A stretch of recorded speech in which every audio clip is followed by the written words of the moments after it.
আইনগতভাবে ফিলিপাইনের সরকারি জাহাজগুলোকে থিয়েসিয়ান চিয়াও সংলগ্ন চীনের জলসীমা থেকে তাড়িয়ে দিয়েছে চীনের কোস্টগার্ড সিসিজি।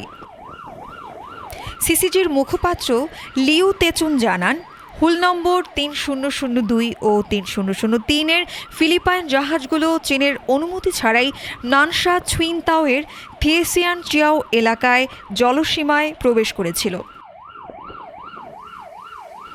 রোববার সকাল 9:19 3003 নং জাহাজটি চীনের একাধিক সতর্কবার্তা উপেক্ষা করে সিসিজির 21559 নং জাহাজের কাছে বিপজ্জনকভাবে চলে আসে, যার ফলে একটি সংঘর্ষের ঘটনা ঘটে।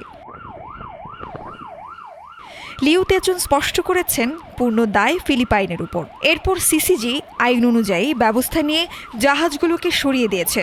এই পদক্ষেপ ছিল পেশাদার, মানসম্মত, যুক্তিসঙ্গত এবং সম্পূর্ণ আইনানুযায়ী। মুখপাত্র আরও বলেন, চীনের নানশা ছুইনতাও থিয়েসিয়ান চিয়াও সংলগ্ন জলসীমার উপর চীনের সার্বভৌমত্ব অপ্রতিদ্বন্দ্বী। ফিলিপাইনের এই কর্মকাণ্ড চীনের ভূখণ্ডের আইন লঙ্ঘন করেছে। News desk, Dhaka today.